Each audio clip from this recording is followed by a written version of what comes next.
Hello, and welcome to Lore Watch, a roundtable freeform discussion about lore and our favorite video games. I'm your host, Joe Perez, one of several lore-focused folks from Blizzard Watch, and I've got my stupendous co-host with me today, Matt Rossi. How are you doing today, Matt? Ash pumpkin. Ash pumpkin? Yes, it's a powerful pumpkin that can be used to defeat the forces of evil. It's interesting because I just started playing a game. This is a random aside, folks, and I'm sorry. I just started playing a game that's in early access called Have a Nice Death, and it's a 2D action platforming roguelike, kind of like, why can't I think of it now? Dead Cells. And the main character is Death. You play as Death. And you have an assistant who is an ash pumpkin. Like, legitimately is a pumpkin made of ash. It is weird that you would say that on today when I just started playing it earlier today. So, go figure.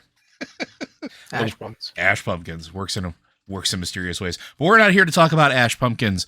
No, today we're going to be continuing on with our series about the legendary artifacts of yore from the Legion expansion. We're not talking about 9.2 spoilers or story yet because people are still playing through it. We don't want to speculate or ruin anything for anyone anytime soon, and we know that some people want to play through it themselves and don't want to have it ruined by us and still want to have content to listen to. We will get to it, don't worry, but for now, we're going to continue on with this. And right now, we're going to be talking about, well, we were talking about Light and Void on Tuesday.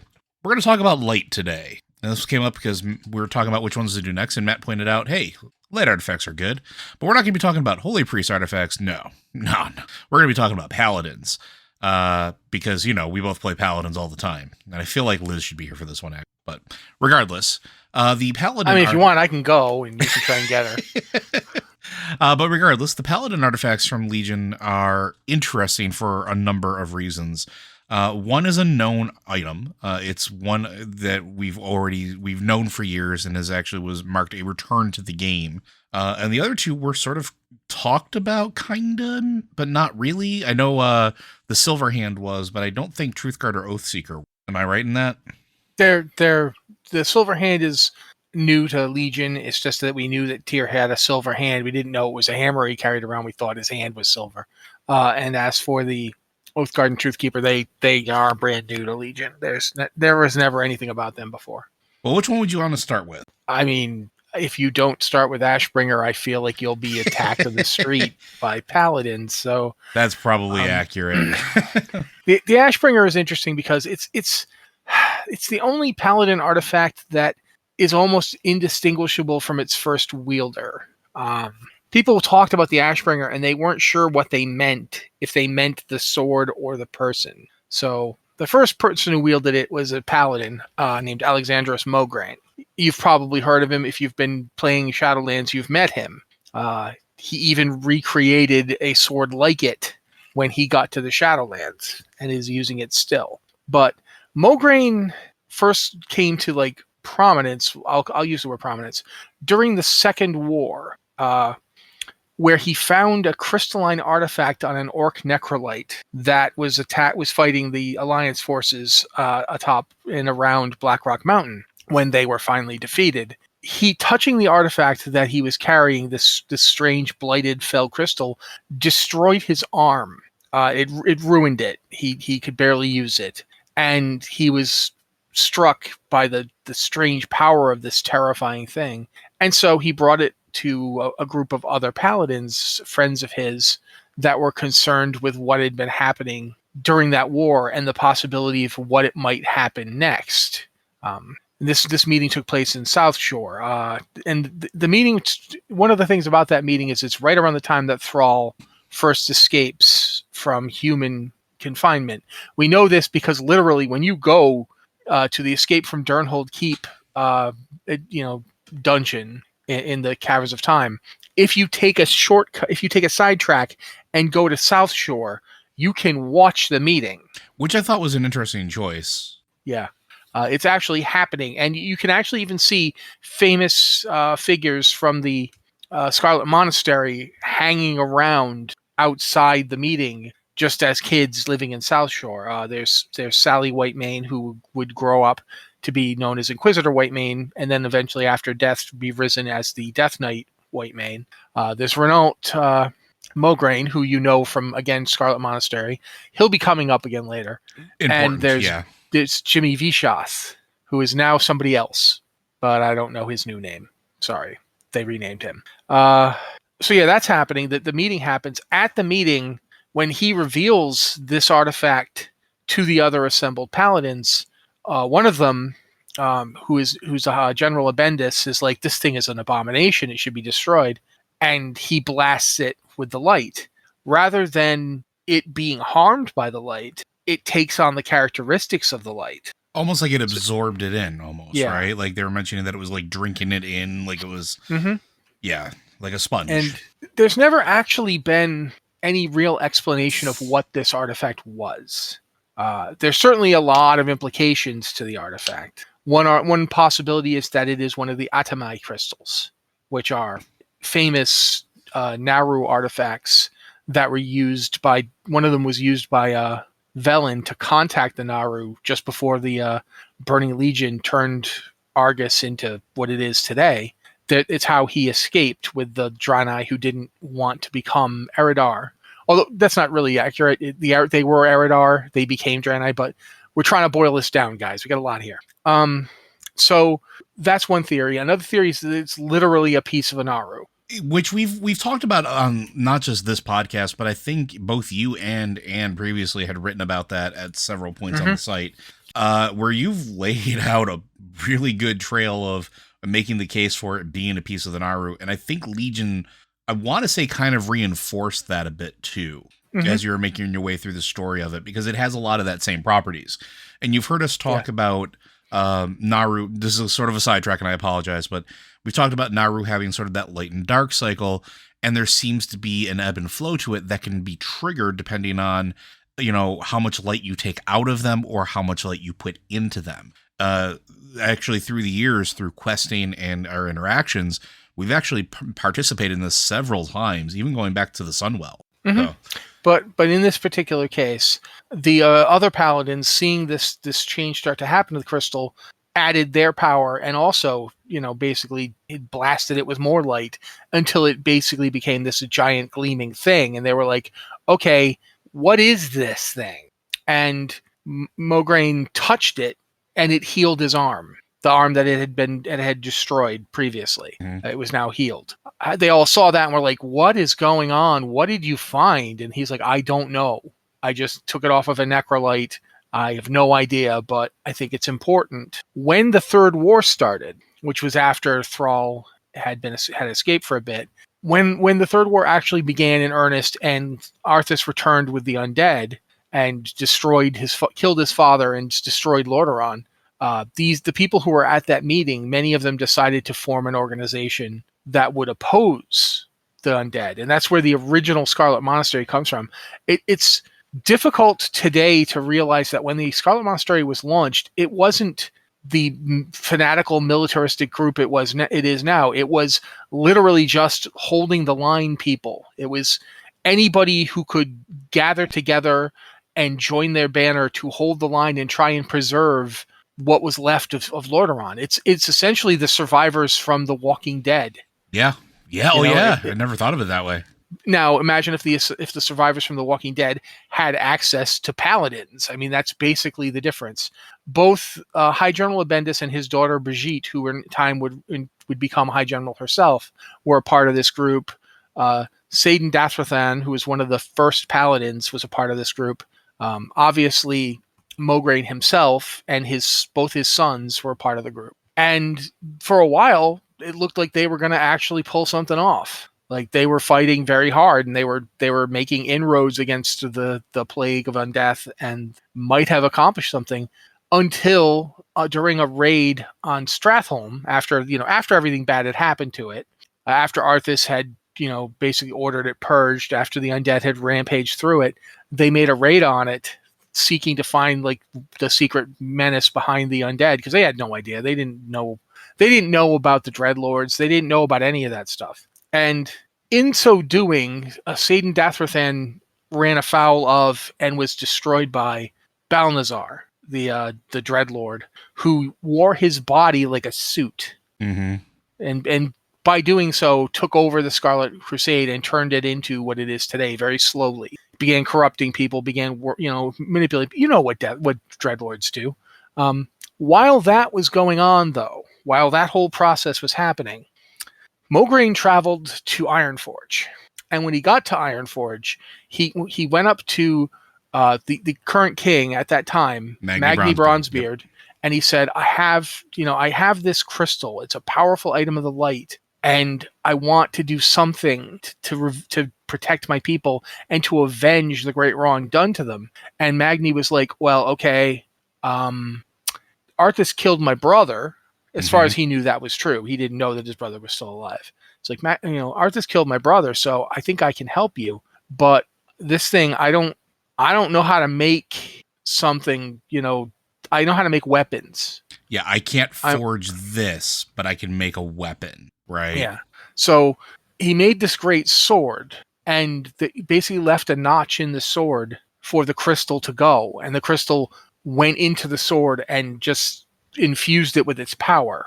And that's the origin of the Ashbringer. That's when it was made. But the interesting thing was that the epithet Ashbringer was basically given to the sword and to Mograine using it. Yeah.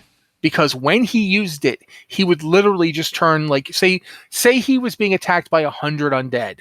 Each swing of his blade would turn 20 of them to ash. They would just be disintegrated. And yes, the sword was very powerful, but it was the will of Mograine possessing it that made it the power that it was. The sword didn't do anything without a wielder, because it's a sword. Swords don't do anything without a hand on them. Not even that, but even the light. Like, we talked about this before, right? We talked about that. Absolutely. The light needs a vessel, but it needs to be directed. The light can be wielded. The light doesn't necessarily have a will of its own. Well, we know this even going back, and I've brought this guy up so many times. People must be sick of hearing me bring him up. I assure you they're not. In Naxxramas, there are the Four Horsemen. And in both iterations of the Four Horsemen in Naxxramas, there's been one of them, Zeliek, Sir Zeliek, who uses the holy light even though he is undead, because his belief is so devout and his will is so strong that even though he is a rotting corpse powered by the magic of death, he can still channel the light. And we've seen what the light does in the Shadowlands. If you go to Revendreth, you can see what the light did. It burned half the zone to ash. So this is no small feat for an undead to command the light. When using the Ashbringer, Mograine was a power to be feared. As a result, Dathrathan realized, if I don't get rid of this guy fairly quickly, he is going to figure out what's going on, and he's going to do that to me. So he made a deal with Kel'Thuzad. He reached out to Kel'Thuzad, of all people. Now keep in mind that Kel'Thuzad was working for Arthas at this time, who was working for the Lich King. Mm-hmm. He'd already tried to kill a couple of dreadlords. These people were not allies. But both of them realized that guy's a problem. As long as he's around swinging that sword, we're all in trouble. Like nobody's evil plans are going to be successful with this dealt with. And Kel'Thuzad had the raw force to throw at Mograine, but that didn't matter because literally everything he had to use against Mograine was undead. And that's like it would be like if you're hearing that the straw and hay bale people are declaring war against Mothras, Lord of Fire. Like, it's if Ragnaros was going to get into a giant fight with a pile of gasoline soaked paper. That's what was going on in terms of, Kel'Thuzad killing Mograine. It was like, unless they all catch him when he's sleeping, this just is not going to work. But saving Dathrathan. I was going to say, but then he had a plan. Yeah, and it was Dathrathan's plan. And of course, Dathrathan was really Balnazar. But Balnazar pointed out, he's still a human. He's still a man, and men have weaknesses. His weakness is his children, because his wife is dead, but he has 2 sons. And since both of them were in the Crusade, Balnazar asked Dathrathan had time to study them. And he realized that Renault had ambition and felt trapped in his father's shadow. Yeah, that's it right there. Yeah. Yeah. And that's what he worked on. As a result, he got Renault slowly but surely he got him around to betraying his own father, thinking he'd be the one to use the sword. Which technically is true to a certain extent, at least in that particular moment. Yes. To make this incredibly long story slightly shorter, Renault did convince his father to come to a place. Together, a massive wave of undead attacked them. This is at Strathholm, and not just a place. It was back at Strathholm. I believe it was at Strathholm. You're right. Yeah. A massive wave of undead attacked them. As has previously been stated, the undead stood no chance. But there were so many of them that, for a moment, Mograine, after destroying the last wave of them, Mograine was exhausted. So he put the Ashbringer down and wiped his face to get the sweat out of it. And in that moment, Renault picked up the Ashbringer and drove it through his chest. I believe from behind. So actually drove it through his back and it was out from his chest. It was from behind, driving the blade and crystal through his father's body and outside of it, which was a moment of extreme darkness for a lot of reasons. Yeah, for one thing, it's just a son betraying his father at the behest of a demon lord, even if he didn't know that. It's patricide is a big deal. It was also meant that the will that had been driving the sword was like presented with the utter ruin of everything he'd been trying to do. Yep. Like, all that struggle, all that fighting, all that trying to save his people, and who kills him? His own son. And that was perfect.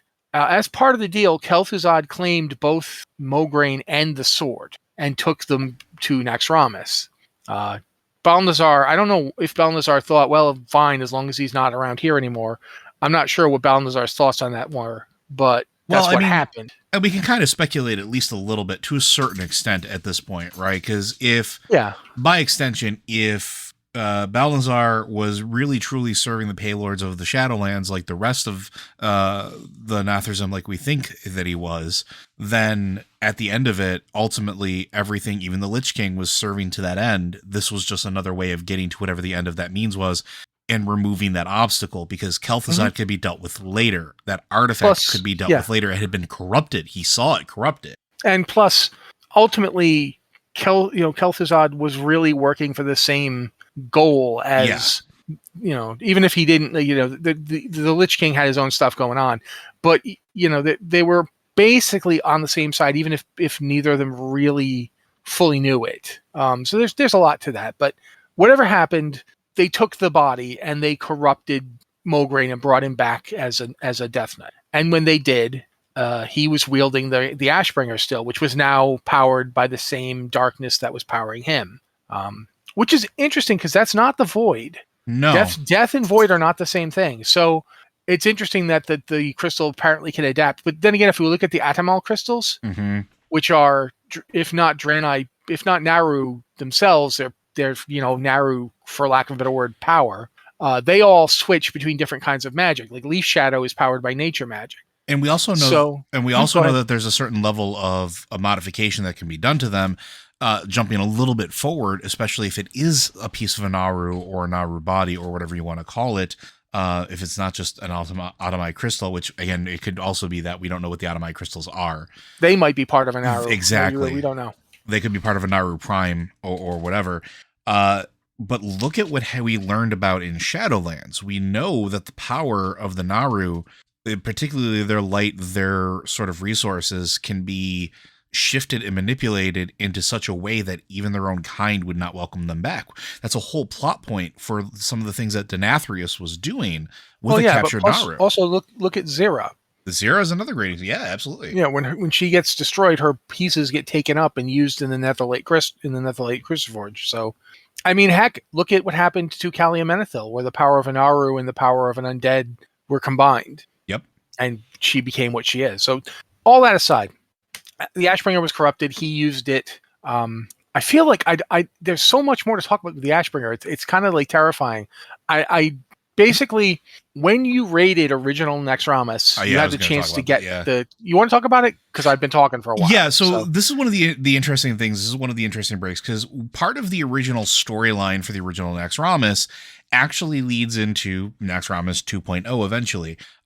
You are actually raiding Naxxramas with the help and part and parcel with the remaining Mograine son, because Darien has found out that his father's body at this point has been resurrected and is being used as essentially one of the four riders of the apocalypse in Naxxramas. He's one of the Four Horsemen. And he wants to go resurrect his father. He wants to go free his father with not just you, but a small party of Argent Dawn members at the time.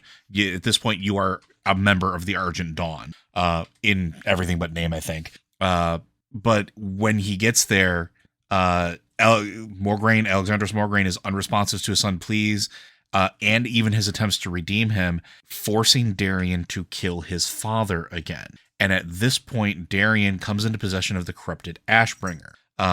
He has these moments, but if you, the player, let's say, because it was a drop, you could actually break the story a little bit and have your hands on the corrupted Ashbringer. And you could take it with you, and this is one of the most interesting interactions that items in this game have ever had, and I think it might have been the first. If you were to take it to any of, I think it was the Scarlet Monastery. It was specifically the last wing of the Scarlet Monastery. Yeah, the barracks or whatever it was. I forgot. No, the cathedral. The cathedral.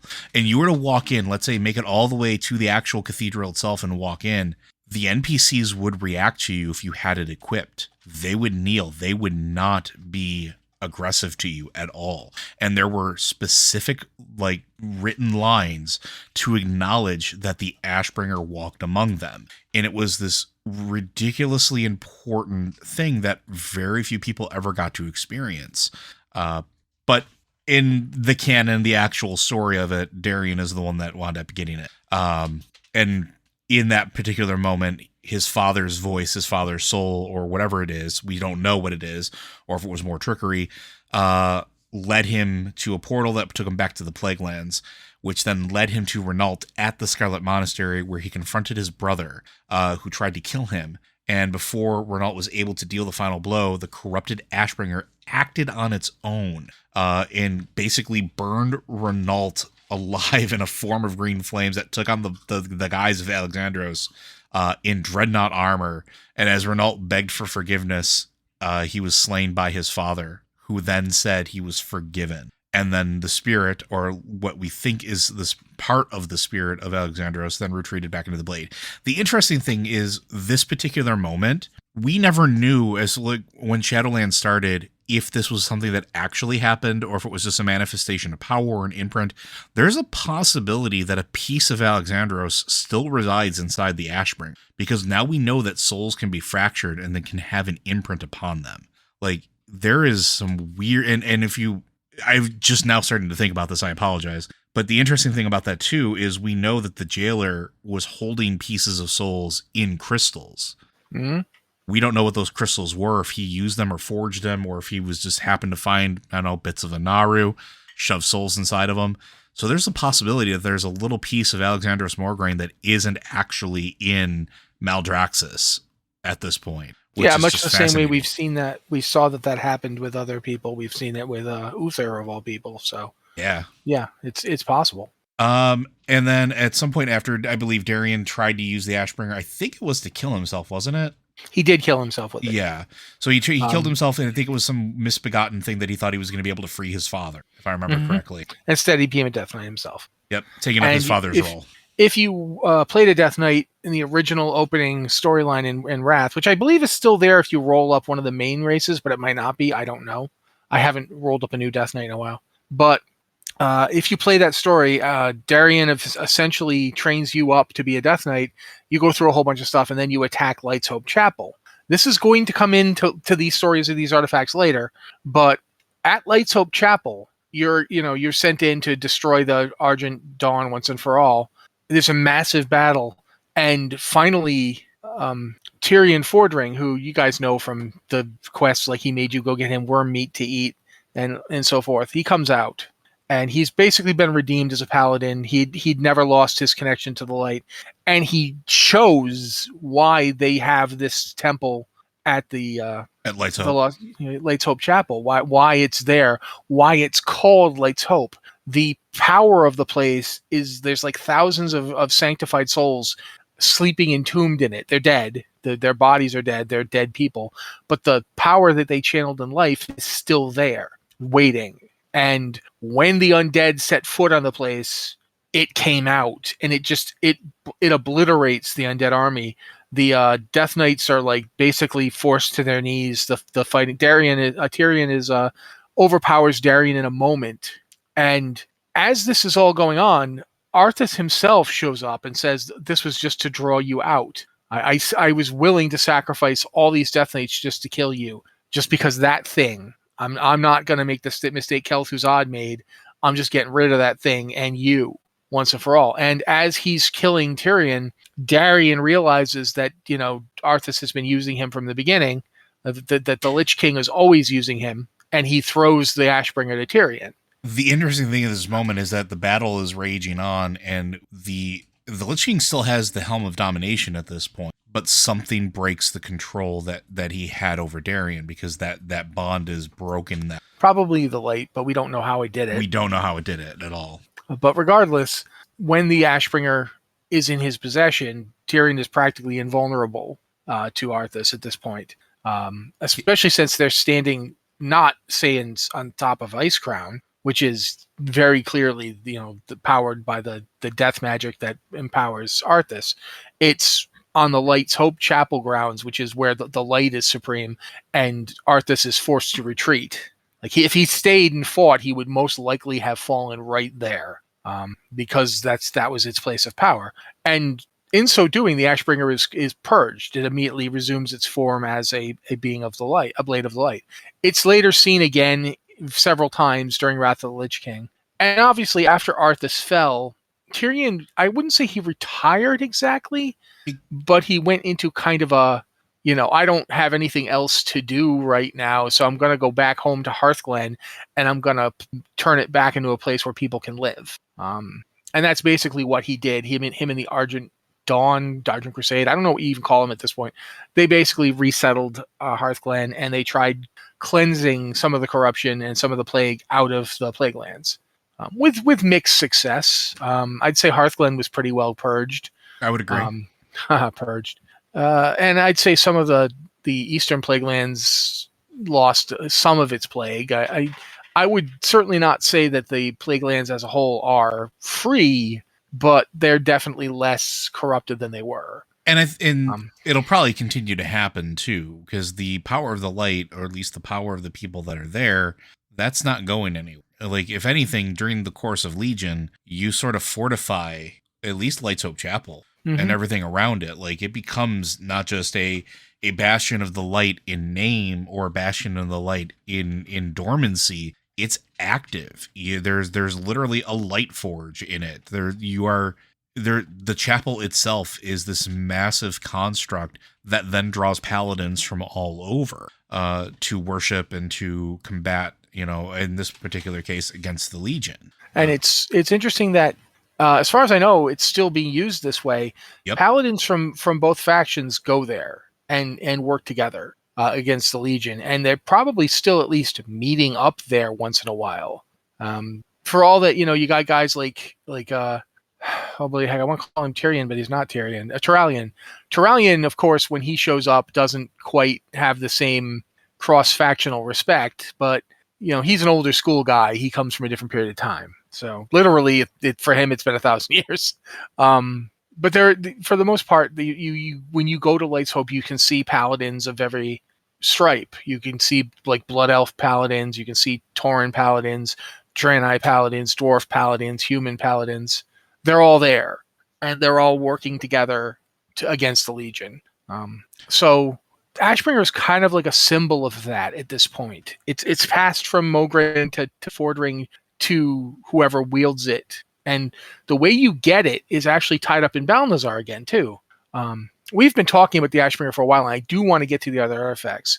But I feel like we have to talk at least about how the player gets the Ashbringer in Legion. Do you want to do that, or do you want me to do it? I'll go in, and you can just kind of jump in and kind of correct me wherever I need to, because I don't have a perfect memory on this one. So one of the things that starts happening at the beginning of Legion is, well, the Legion is invading Azeroth. Tyrion Fordring and the Argent Crusade make their way to the Broken Shore ahead of the main Alliance and Horde forces, as they are attempting to kind of get the jump and stop Gul'dan. The Crusade is actually doing a pretty decent job at one point where it's cutting a swath through the Legion, but it is taking losses. This military force of paladins and warriors devoted to the light can only do so much by themselves.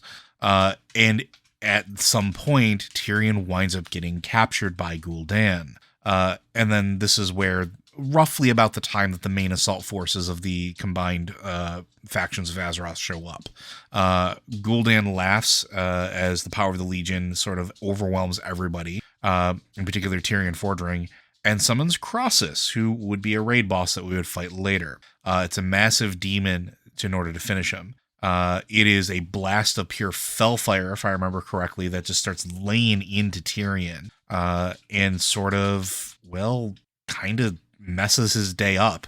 He falls defeated into a lake of fel, if I remember right. And that is sort of like the beginning of the fall of Tyrion Fordring.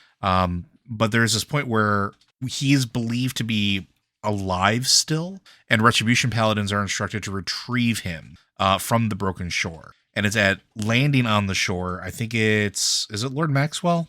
That Maxwell Tarosius, it's Lord Maxwell Tarosius.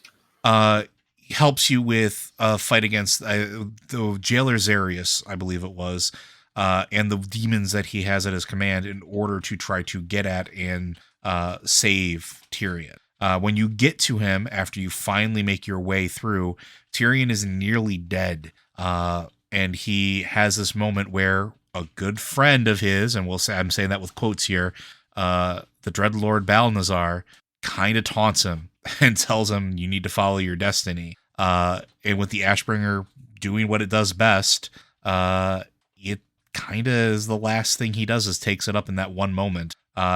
It's this weird moment where they fight back and forth, and I believe the hero takes up the sword and finally finishes Balnazzar. This is where I start getting a little fuzzy. So Matt, if you remember. Yeah, basically what happens is Balnazzar taunts Tyrion, as you've said. Tyrion's last act is to pass the blade on to you because he realizes, I'm going to die. I can't.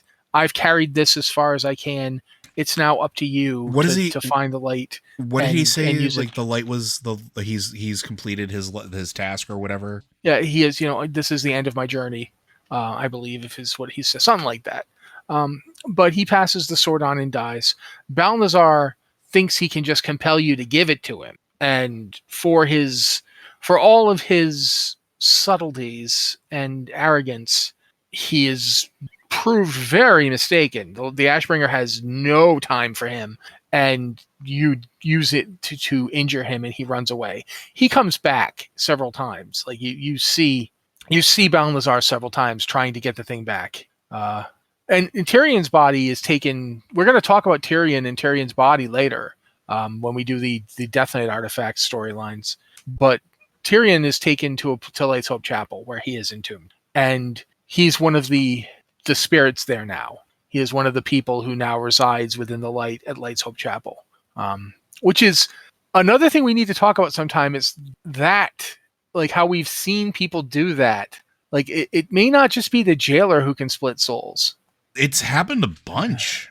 Like we've seen people who've existed in the light after their deaths. And one of the people we've seen is Uther. Mm-hmm. So that's something to talk about later too. But when Tyrion was being held, by a jailer demon as part of Balnazzar's whole plan, when you get there and he hands the sword off to you, he charges you with basically his responsibility. He was head of the Argent Dawn. Yeah, you become the High Lord at that moment, right? Yeah, you become the High Lord. You now, whilst you are wielding the Ashbringer, you are his replacement as, head of this organization. And as a result of all of this, the organization itself becomes one of all paladins. Like paladins from the Horde, from the Alliance, it doesn't matter.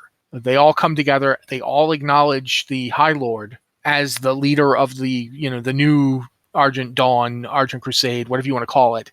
I don't even know what it's called now. I just know that it is an organization where all these different paladin groups come together, and the person with the Ashbringer is the acknowledged leader of all of them. Mm-hmm. And they don't have time for the faction conflict because that's pointless. It's like if the Legion destroys the world, then there is no point to this. And then basically, the end of the Ashbringer story is after it's used throughout Legion to defend the world, the High Lord sacrifices its power to draw in the poison from Sargas's blade that was killing the world. And it's quite possible now that we know about what was intended for Azeroth by the jailer, that's why Sargeras was trying to kill it. So it couldn't be used for that. We don't know if that was involved, but we definitely know that it is a possibility. So that's pretty much the story of the Ashbringer. I mean, we've left some stuff out here. We did. But we could talk. We've been talking about this thing hours. for 40 minutes. Yeah. And we do have 2 other weapons to try to get to. So, but yeah, obviously the Ashbringer was the one with the most in-game history. It's the one that's been around in at least in mentions since original World of Warcraft. It's the one that there was a GM weapon of it that you could get back before they knew what artifacts were going to be. They had an artifact version of it that game masters could use.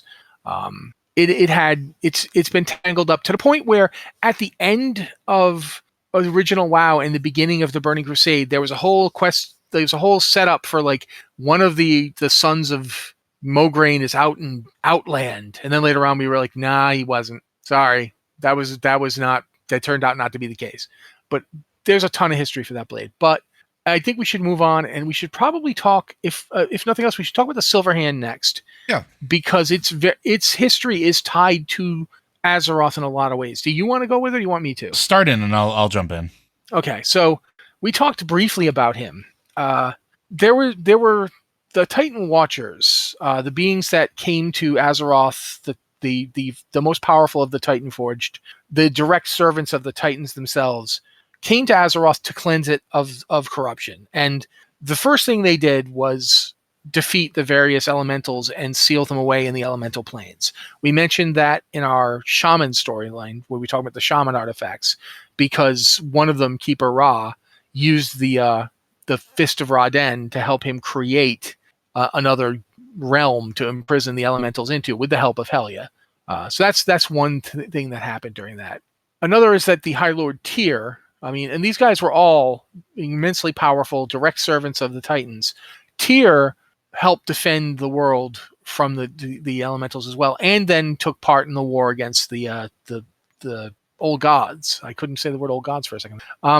During that fight, he distinguished himself to the point where everybody was like, sure, we've got Ra, and we've got Odin, and they're very important and they're very powerful. But everybody kind of felt like Tyr was the guy who was actually their leader, at least in terms of, okay, Tyr, what do we do now? And Tyr would always be the one who would be like, okay, I have a plan. And so when Tyr began to notice corruption in the ranks, he was concerned. And he went to his friend Arcadeus and Ironaya and said to them, okay, I'm not digging what's going on. Odin has not been responding to us for some time. Nobody seems to know where the Halls of Valor are. There's a giant hole in front of Ulduar, where they're supposed to be, and it's not there.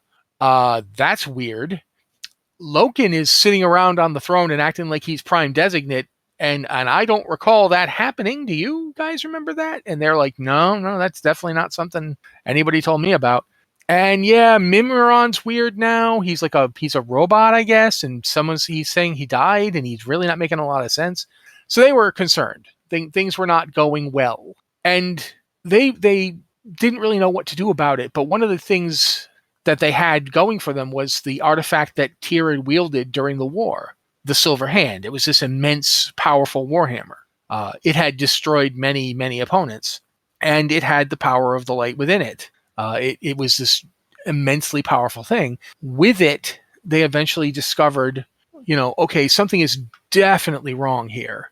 I am not sure how to explain how they all figured this out. Trying to think of the really best way to put it.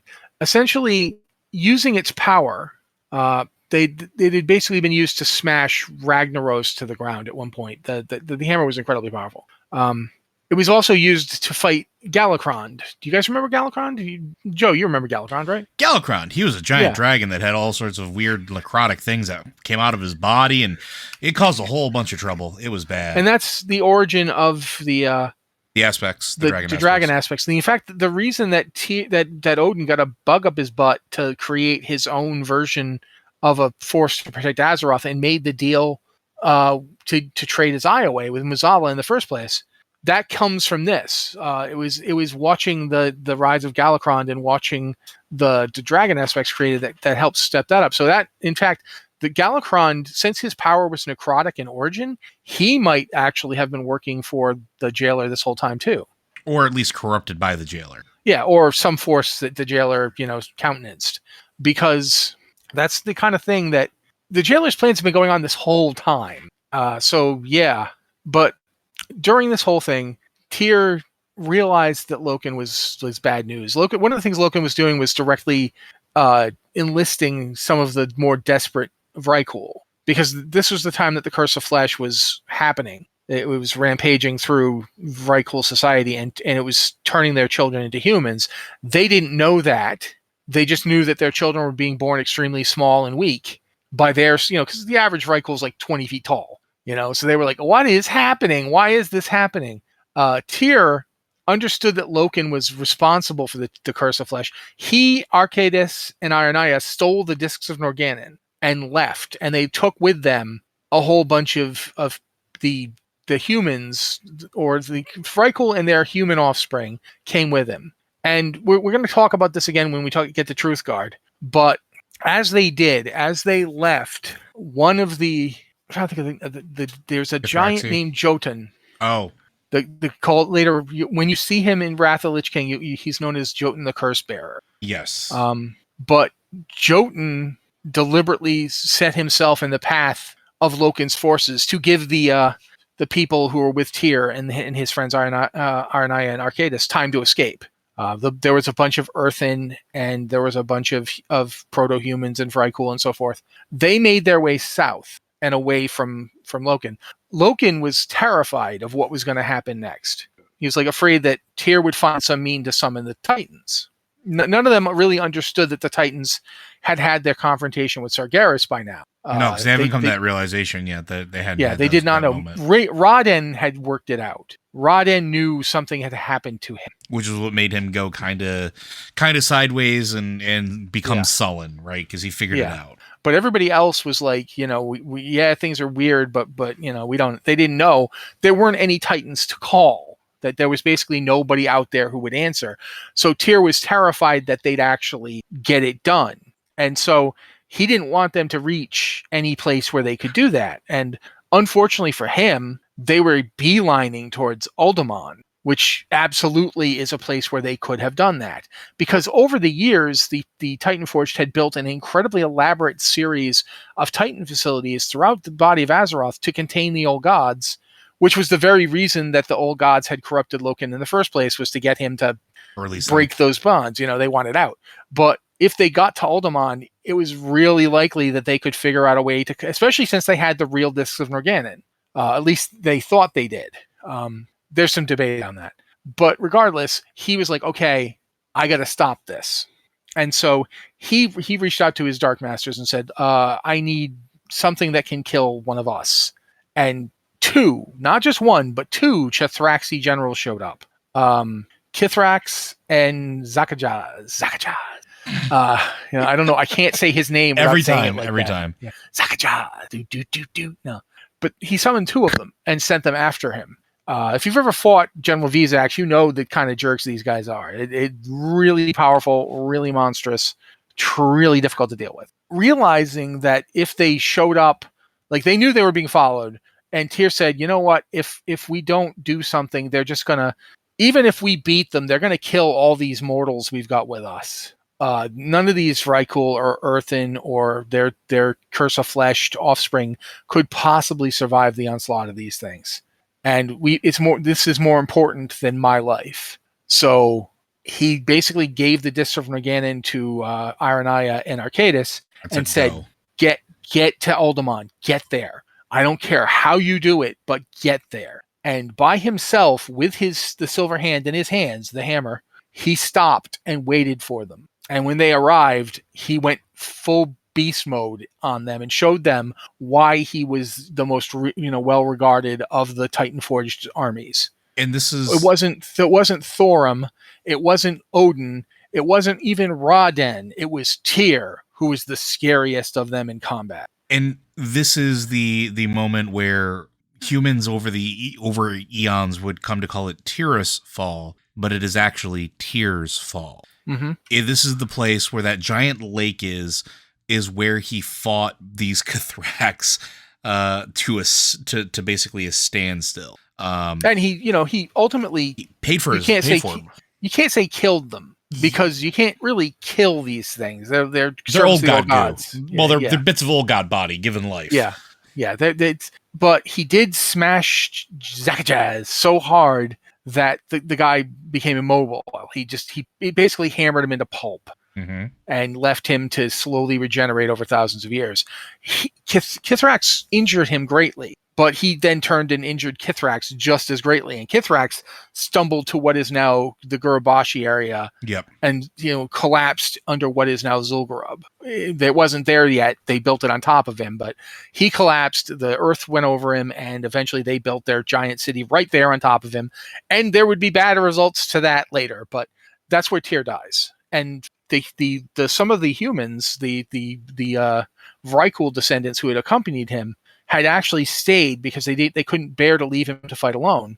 But obviously they couldn't take part in that fight either; they'd be destroyed. So instead, they acted as cleanup. Yeah, they saw it happen. They saw him fall, and so they created over years. They made the tomb of Tyr and sealed him up inside, along with the monster he had killed, Zakajaz, and the Silver Hand. They entombed the Silver Hand with him in his his place of resting, and that's where it stayed for the next however many thousands of years. And we have no idea exactly when this fight happened. Mm-hmm. We know that it took place significantly before the Sundering, but we don't know exactly how far before it. Thousands of years before Azshara was alive, certainly, but we don't know exactly when. But that's where it was when the new High Lord realized we need more weapons of great power. If we're going to fight the Legion, we need as many tools as we can get. And he goes off and gets this weapon. Which is interesting because this weapon also is... So the Tomb of Tyr is guarded by a specific group of paladins, almost like the Swiss Guard, if you really want to get into it. But they're literally called Tyr's Guard. And their entire purpose as descendants of the Vrykul who stayed behind in Tirisfal Glades after Tyr's death is to guard the tomb, not just from those that want to seek entry into it, but from anything that would try to claw its way out, because they knew that this old god servant wasn't actually dead. They had been around long enough, right? So you go and you have to basically work with some of them to allow you entry in to get it. Now, the interesting thing to me in all of this is this sounds like this would be another Retribution Paladin weapon that you'd be seeking, but it's not. This is a Holy Paladin item, and it's a Holy Paladin item because it is infused, or at least capable of channeling the light in such a powerful way that it can be used to heal and harm. Because this is one of the things where the artifact and lore started to also inform sort of the class identity at the time. So Legion is the first time that I know of where Holy Paladins really started becoming not just range healers, they were in melee. And this is something that's stuck around since then. They were in combat, swinging their giant hammers, calling down the light to sear their enemies while also using it to heal their allies. It became much more of a battle healer than it had ever been before. And it was, I'm going to just say this. Holy Paladins in WoW are the closest WoW has ever gotten to D&D clerics. Yes. Like the priest from D&D from WoW is not a cleric from D&D. This is as close as you're going to get. If you play clerics in D&D and you want to do that in WoW, Holy Paladin right now is the way to go. And this is where it really solidified that. I mean, because right now a cleric in D&D can straight up go toe-to-toe with a fighter. They've got limitations, but Yeah, they're pretty solid fighters, and that's what this class brings. And the Silver Hand is very much, It like brings Joe is saying, it's an encapsulation of that. it's an encapsulation of Tyr's legacy is really what it is, because Tyr wasn't just a great warrior. He was a healer, a uniter. He was a person who would, or a I guess person is a weird word to use for a Titan construct. But he, like you pointed out, he was a leader of people. He tried to think ahead. He tried to think holistically. How can I save the world? Every action he took wasn't just some I'm going to go and whack it with a hammer. It was, what can I do before I have to get to that point? But then when he got to that point, you better run. You better run very far away. And that's Tyr was when he was quiet, soft-spoken, polite. He worked with beings that other Titan Forge would consider lesser, like the dragons and even humans. Like other Titan Forge would be like, they're not worth our time. They've been corrupted by the curse of flesh, or they're too small, or they only live a couple thousand years. They're not really worth our time. But Tyr knew that every living being on Azeroth had a part to play in Azeroth's story. He might have been the Titan that was coming was going to be composed of all these beings, and they were all important. And he might also have been the only one that understood that the curse of flesh wasn't actually a curse, that it might have been the source of the greatest strength to come. As he paid attention more than I think any of the other watchers really did. Yeah, because they were all busy dealing with their own stuff. They automated the process. They created the Titan facilities to help save Azeroth, and since they automated the process, they didn't have to pay attention to it anymore, and so they stopped, and they basically dealt with their own issues and basically with their own aggrandizement. Tyr was one of the few that actually cared about the process. It's one of the reasons he helped create the dragon aspects, because dragons were a living part of the world, and the Titan Forged had stopped being that. Yep. So unfortunately, we're like at the end of the show and we haven't even come close, so we're gonna have to keep going on this, I guess. Or do you want to try and do this as a two-parter? Well, we can try to do this as a two-parter, or we can kind of go through quickly on Truthguard, because I think we can probably get Truthguard down pretty quickly. A lot of the same stuff from the Silver Hand is here. Well, not only that, I was gonna say not just the Silver Hand, but just also tied up with Tyr and Arcades. Yeah, Arcadis and Aranaya, the three of them. So you want to go on start on Truthguard? Because I've been talking a while here. Yeah, absolutely. So Truthguard was it's a shield, and that's its primary function. It does have a weapon that comes formed with it, much in like the other paired items that we've seen in the past, called like the warrior shield and sword. Yeah, the shaman one-handers essentially. But this was actually something that was specifically crafted by Tyr and Arcadis to, when they suspected that Loken had fallen to corruption, to actually reveal the truth, hence the name. It was given to a Vicryl champion who used it to expose the treachery of Loken. And when Tyr and his allies stole the discs from Organon and fled, this champion stayed behind and held off as many of Loken's servants as he could. This is as Loken was sending those monsters after Tyr, this champion stayed behind and sacrificed themselves using Truthguard to bar the way. He bought them that time. He bought them that time that made Loken so desperate that he called the two Cathraxi out.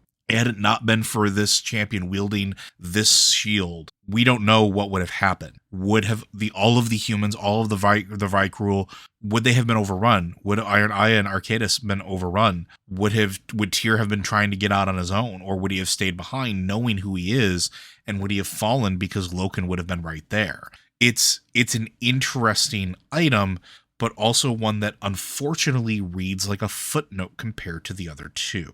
Because the champion's name was Ygrim. Ygrim, that's it, right? Yeah. Thank you. And he actually survived his last stand. He was, in fact, one of the things he had been doing was taking Curse of Flesh infected Vrykul and their human children to Tyr and saying, look, this is happening. I know this is part of the whole problem. It was his compassion, despite the fact that he was a Vrykul.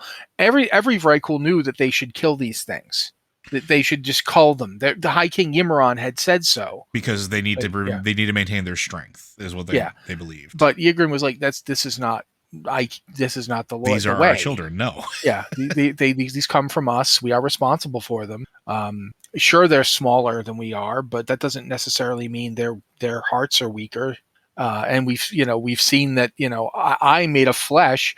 My ancestors are made of iron and stone. Am I worthless just because I'm not like them? So he knew that it was wrong, and he's the one who brought them to Tyr. And that's one of the reasons that Tyr would have had more understanding of the curse than others. But it's also the act that showed Tyr that this person was worthy, and that's why he got the shield. He survived it.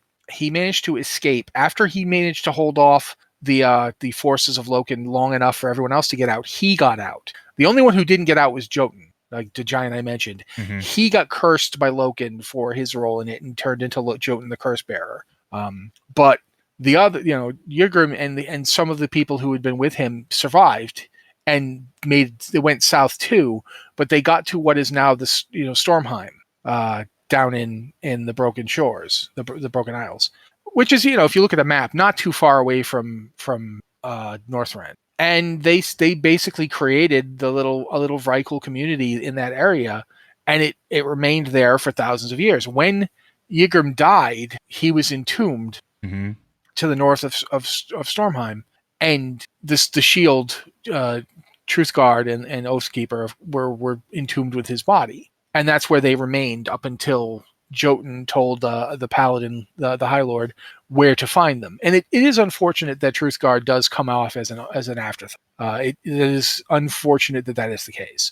But it does have a cool other form where it gets a big spiky, flail weapon. So that's cool. In terms of its story, though, basically, yes, it was used to expose Loken's lies. It was used to defend the way to keep the Legion to keep the old God's forces from overwhelming them. And yeah, it was then left in this tomb for thousands of years. So that's basically it on Truthguard, really. Yeah. The High Lord goes and gets it and frees him. It's unfortunately of the three, it's got the least actual story to tell. The Silver Hand's got a fair amount because it's tied into Tyr's role as... I mean, if you go to this day, if you go to the Plaguelands, what used to be Lordaeron, Tyr's Hand, the town Tyr's Hand is named after the Silver Hand. Yes. Because it was considered his hand, his silver hand. Tyr's Fall is where it was used, where he used it to fight the Chithraxi and died. Tyr's Fall, as Joe just pointed out. It's a big part in humans... the formation of what humans believed to be the gods. And their survival. And also because of what happened too, the interesting thing with it in particular is Tyr is tied up with the humans and their connection not only to the light as far as paladins go, because the Vrykul that stayed behind that learned through Tyr became warriors like him and wielded light like him, went on to become Tyr's guard. But also, the place Lordaeron is named after Lordain, yes, who was a figure who worshipped at that temple, yep, and taught that the religion that they had that had come down to them from the people that became Tyr's guard is the reason that humans worship the light at all in the first place. Humans had that religion because of this, because Tyr stood there with Tyr's Hand and called the light down and messed up a couple Chithraxi. And the interesting thing is, though, too, is also through that act, he tied forever humans to the ability to call upon Shadow and Void as well, because of the remains that were sealed with him, also suffused the land. So without that act, we wouldn't have had Shadow Priests. We wouldn't potentially have had Warlocks either. And possibly when we get to the priest artifacts, we'll be coming back to Tyr's Tomb. Yes, we will. So that's a thing to keep in mind. That's more of that. But I think that's going to do it for today, folks. I do want to thank you for joining us on this one. If you have questions for this podcast or any of our other podcasts, please be sure to send them in. I would love to answer more of your questions. Make sure you specify what show they're for, since we do have 3 of them up and running right now. And you can go ahead and send those in at podcast@blizzardwatch.com. You can also go ahead and send them in on our Discord server. We have a channel set aside for our Patreon supporters, Patron Q and podcast questions. We try to look there first to make sure we can kind of give our supporters a little bit of a nod and thank you for continuing to support us so that we can make shows like this. And if you can't do that and you don't want to send us an email, which is totally understandable. We have a Q and podcast questions channel as well, where you can toss those in as if you have any questions. We've actually been getting a fair number of them from there, so thank you very much. Please keep sending them in. But to do one last little spiel, and then I'll let you guys have the rest of your day back. Blizzard Watch is made possible due to generous contributions at patreon.com/BlizzardWatch. Your continued support means this podcast citing community is able to thrive and grow. Blizzard Watch supporters enjoy exclusive benefits like early access to the podcast, a better chance at having your question answered on our podcast or the queue, and an ads-free site experience. And as a reminder, and hopefully one day we won't have to keep saying this, but all of us at Blizzard Watch continue to stand with the employees of Activision Blizzard in their ongoing search and demand for change, safe, fair working environments, but not just them, but everybody in the game industry that's going through this right now. We share your hope for a better tomorrow. Let's see if we can get there. Well, with that, folks, we'll see you next week.